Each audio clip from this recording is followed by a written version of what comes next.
Washington, the U.S.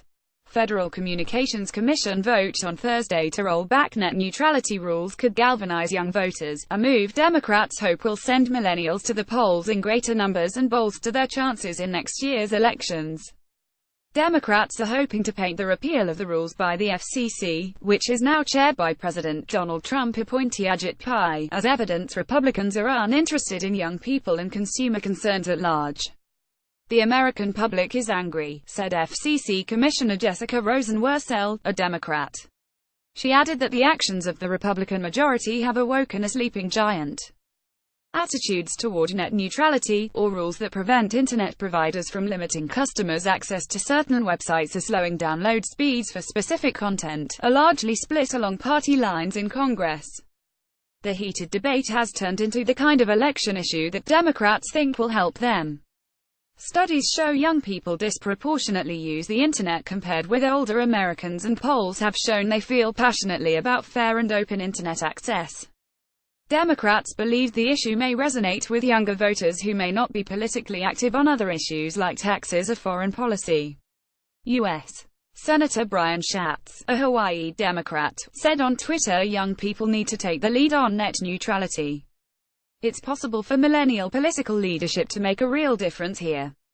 The scrapping of the Obama administration's rules is likely to set up a court battle and could redraw the digital landscape, with internet service providers possibly revising how Americans view content.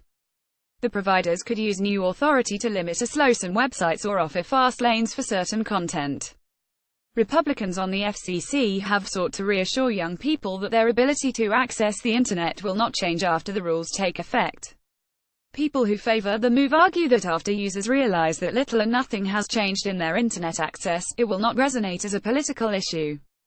Jesse Ferguson, a Democratic strategist, said polls have found young people are favoring Democrats in the most recent elections and that the net neutrality issue could be used to gather support in the 2018 midterm congressional elections. He said while older voters tend to care about Medicare, polls are finding that younger voters are motivated by net neutrality.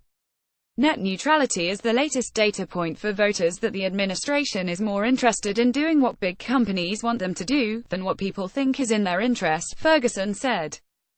That's a narrative that is politically toxic for Republicans.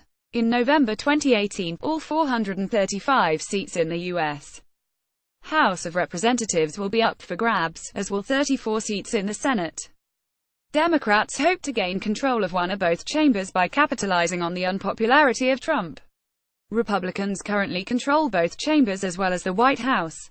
To regain power, Democrats will need a strong showing of support among young voters, who traditionally have not shown up in large numbers for elections held in years when there is no presidential contest. Liberal groups are using net neutrality as an issue to criticize Republican incumbents. Representative Pramila Jayapal, a Democrat from Washington state, echoed that sentiment, telling Reuters on Thursday that net neutrality will have huge political legs. This is something that everyone across the country understands the importance of the internet. Group End Citizens United announced last week a $35 million advertising campaign targeting 20 Republican House members for their stances on issues that relate to business, including net neutrality. Democrats facing difficult election battles next year are already weighing in strongly in favor of net neutrality rules. Senator Bill Nelson likely will face a difficult battle in Florida and sent a letter earlier in the week opposing the change in net neutrality rules. Several Democratic candidates are sending campaign fundraising appeals citing net neutrality. The changes could also become issues in a number of House races across the country, where Democrats will need to win more than 25 seats to control the chamber. Democratic Minority Leader Nancy Pelosi also publicly opposed the rule changes, a sign that she wanted to be sure to stake a Democratic position on the issue. Repeal of net neutrality rules set to put a damper on risk-taking analysts, while the U.S. FCC's proposed rules would seem to be nothing but good news for cable and telecom carriers. Craig Moffett of Moffett-Nathanson is hesitant to call this a win for the industry. He sees the dismantling of current net neutrality rules as short-lived, and that U.S. telecom companies are unlikely to move on providing a 20-tiered internet service access amid uncertainty.